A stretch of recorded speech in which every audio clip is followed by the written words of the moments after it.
Hi guys, welcome back to my channel. My name's Sarah if you're new here. I started this channel to document my journey becoming a single mother by choice by going through IVF after getting diagnosed with endometrial cancer and PCOS. I am obviously now cancer-free, but if any of those topics appeal to you or apply to you at all, please be sure to hit the subscribe button and click the notification bell to get updated anytime I upload new videos. I cannot believe I am 30 weeks, 2 days pregnant today. And this is my 29 and 30 week bump date. I first of all want to say, if you watched my last video and I turned the comments off, I hope I didn't offend anybody or upset anybody. I just was really overwhelmed with everything, and I just knew that I put a lot of pressure on myself to make sure I read every single one of your comments and respond to all of them. And I knew that with everything else going on that I didn't think I would be able to fathom getting to everybody's comments and everything. So I appreciate you guys giving me some time to process and everything. And I think going forward, I'll definitely make sure I still read all of your comments and heart them after I've read them. And if it's something that you're asking me, I will respond as soon as I can. But just the closer and closer we get to this baby boy coming into the world, I just have so much to do, and I just don't want to stress myself out. And work has been insane. Work has been really, really crazy busy. So after working all day, it's just hard to get to YouTube stuff. So, but I am trying the best I can. So, okay. So in my 29th week, I've noticed, and it's probably because I'm just in major organization and cleaning and laundry and nursery prep mode. So I've been probably on my feet more than I should be, doing a lot of stuff, walking, from the kitchen back to the nursery to my room, lots of walking. And I think, I know I'm supposed to be taking it easy, but I just have so much to do. So, but I've noticed that I get major pelvic discomfort when I'm on my feet too long. He's obviously getting heavier and heavier, and I think the weight of him and my uterus just on my pelvis is really starting to get to me. And it's just almost like a constant, I think I mentioned this in one of my other videos, just a soreness in the pelvic region. So it's just pretty much always there. But I noticed that my lower back and the pelvic discomfort gets a lot worse when I'm up on my feet for a while. In the 29th week, I wrote that I noticed a lot more hiccuping, the real rhythmic, kick movements, where it's just clearly hiccuping because it's very, there's a lot of them and it's very rhythmic. Still dealing with acid reflux in this week. And then I had, so if you watched my last video, in my 28th week, that is when I had the ultrasound where they measured his, all of his body parts and everything, and diagnosed him with intrauterine growth restriction. And that was just really devastating to me. And then the very next week, that was on I want to say that was on a Thursday. And the very next week on a Tuesday, I had my OB appointment, and he had me meet with maternal fetal medicine. And the maternal fetal medicine doctor that I talked to told me that they wanted me to be admitted to the hospital at 32 weeks, which would be less than 2 weeks from today, and live there for basically a month They want to monitor me with non-stress tests and ultrasounds, and they just wanted me in the hospital in case anything happened. And they said that they would want to deliver at between 34 and 36 weeks. And that, even though there had been talk ever since my anatomy scan, there had been when I got diagnosed with Vasa Previa, they had said that they would continue monitoring me and potentially admit me at 34 weeks. So for them to all of a sudden say now they want to admit me at 32 weeks, just wrapping my head around potentially staying in the hospital for a month without Lily. Like, I am so attached to Lily, like so attached to her. And like, for me to be away from her for a month, I would only be allowed to have one visitor the entire time that I was there. So I could have one designated visitor, but like, that's it. I wouldn't be able to go outside except for maybe once a day, escorted by a chaperone or something. I wouldn't be allowed to leave. And then just the thought of like wearing a mask all the time and barely being able to sleep in like an uncomfortable hospital bed, and like with all the noises in hospitals and stuff, it just really, really upset me. Of course, like, I'm willing to do whatever I need to be safe. But for about I think this was about 4 days, I did a lot of crying and just like tried to wrap my head around this, started making a list of like everything I would want to bring to the hospital, and like even just stupid little things I was thinking of, like the fact that several of my supplements need to be refrigerated, and I'd have to refrigerate my supplements, and then how would I get filtered water, because I have like my green drink that I take every morning, like just like little things like that I was like thinking about, and that I wouldn't be able to have like my protein drink with my Vitamix, and just little like everyday daily things that I have or do at my house that I wouldn't be able to do. Not to mention like not being able to work and having to go on leave, because maternity leave doesn't start until you have the baby. So I'd have to go on like a different kind of leave, like short-term disability or something like that. And it's different than maternity leave. With the maternity leave I have with a C-section, I get 14 weeks paid in full at 100%. But with short-term disability, I think you get 1 week paid in full, and then like after that, it's only like paid at 60% of your pay. So that wouldn't be good. Anyways, and at that appointment, he did pass his biophysical profile. Wait, did I have that? Yeah, I had the ultrasound that day. He passed his biophysical profile, so that was good.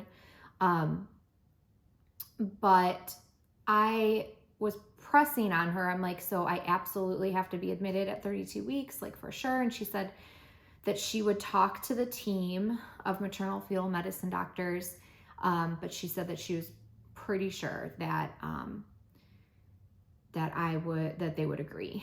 So several days later, after grieving and everything, I got a message in my chart, and basically she said that the entire team met about my situation, and that they decided that unfortunately there is not really enough evidence that even if I were in the hospital, because Vasa Previa is so risky, if I were to go into early labor, even if I was at the hospital, they would not be able to get him out in time. Like, they would do everything they could, but like if those blood vessels burst, minutes, like you have to get him out in minutes. That's just not possible. Like if I'm laying in a hospital bed and all of a sudden I start bleeding, by the time they got me prepped and took me to have my emergency C-section, it would be too late.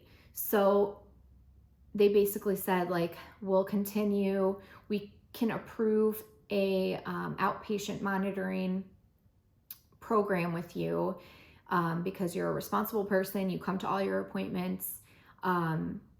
And if we do a non-stress test every week and an ultrasound every week, keep them apart. Like the ultrasound, all my ultrasounds are Mondays and Tuesdays, and then my non-stress tests are like Thursdays, Fridays. So they're monitoring me twice a week. And in the ultrasounds, they're measuring my cervix length. So as of right now, it's really long. If my cervix starts to get shorter, then that could mean that I'm going to be going into labor sooner, and they would potentially want to admit me then. But for now, we're going to just measure it every week, and if it stays long or doesn't get too short, we'll just continue on this path. And then obviously he has to pass his non-stress tests. He has to pass his biophysical profiles, and they're not measuring him again until not this coming week, but the week after. So that will be the first time they're measuring him in a month, since he was diagnosed with intrauterine growth restriction. So if his measurements are like even worse and he hasn't been growing, then they would probably want to schedule my C-section ASAP to get him out and to grow in the NICU versus inside me, because if he isn't growing enough inside me. So when I got this email, I was so happy, because I really didn't want to live in the hospital. And clearly I know that a lot of people and a lot of doctors do monitor Vasa Previa inpatient due to the risk, but my clinic said that all of the research out there doesn't really show that they're able to save a baby anyways, even if they're in the hospital. So yeah,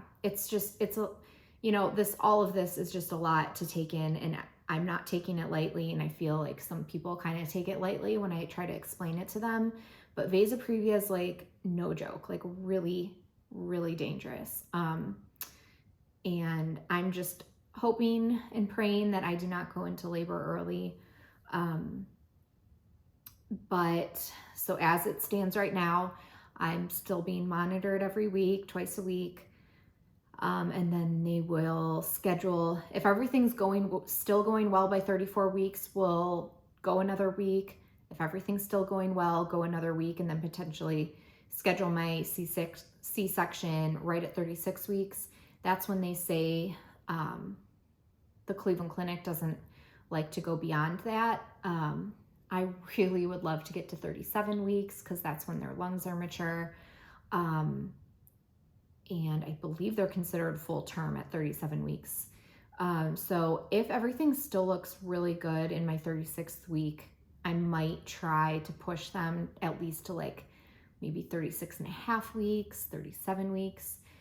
So I'll be 36 weeks the day after Thanksgiving. And I would love to go into like the first week of December before my C-section. So fingers crossed. And let's see, in the 30th week, I wrote that I've been super thirsty. I've been drinking a lot more water than usual, which is good.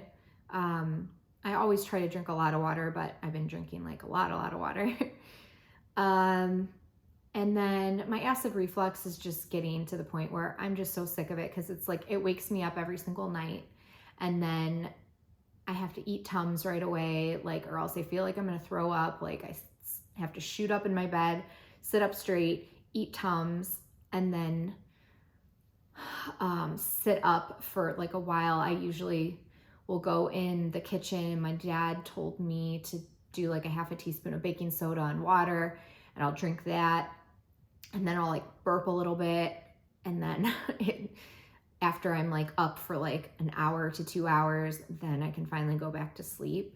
But it's like every single night. So I'm getting like really tired throughout the day because I'm just not getting enough sleep.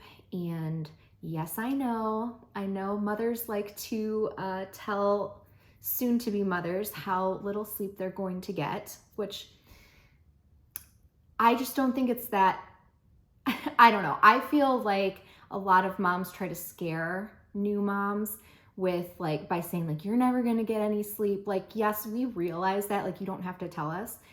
I know I'm not going to get a lot of sleep when the baby's here, but the baby will be here. Like, as of right now, not getting sleep when it's because of acid reflux is just really frustrating to me, especially when I'd like to like get as much sleep as possible while I still can.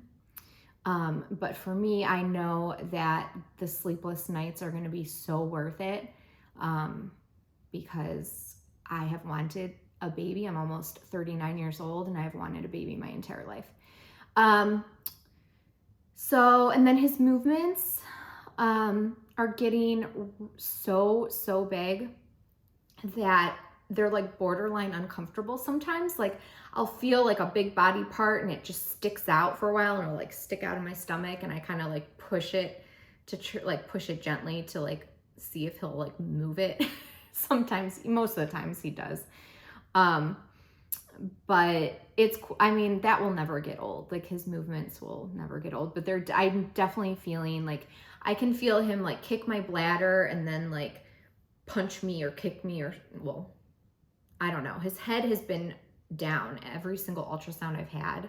So maybe it's just his head hitting my bladder or his arm or something. And then he'll kick me like up here at like the same time. So he's big. Like, to me, he's big in there. And again, in the 30th week, he passed his biophysical profile and his non-stress test. My cervix was still long. So far so good, but again, we haven't measured him yet, so we don't know if he's growing appropriately. But we'll find that out in a couple weeks. I've been, like I said before, just doing a lot in the nursery. I washed all of his clothes. I haven't put them all away yet. Washed all of his swaddles, his burp cloths, his sheets, his towels, like covers, like lounger covers, boppy covers, like all of that stuff is washed. I've sanitized all of his pacifiers and the bottles I have, the few bottles I have, the breast pump parts that I have. So I've gotten a lot done, but I still feel like I have a lot more to do. So I think that is about it for this update. Yeah, I think I got through everything. So hopefully I'm still around in 2 weeks to give you guys another update. We just basically have to take it appointment by appointment, because like every single appointment, I have to make sure that he passes. You know, like if I go in for a biophysical profile and he doesn't pass, they'd probably have me do a non-stress test. If he doesn't pass, then they'd probably want me to go into the hospital. So it really just depends on that, and also when the next time they measure him and how my cervix length is doing. And so it's just like everything's kind of in the air, but I just really hope that things continue to go well. And I will end this video with my bump shot.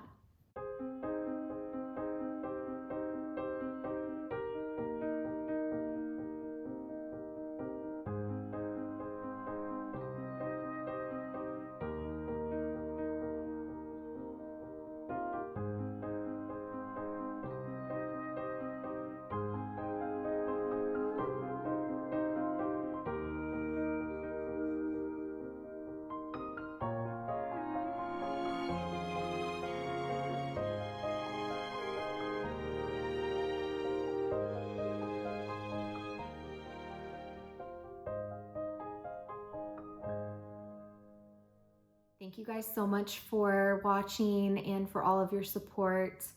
And I hope I see you in a couple weeks. Bye.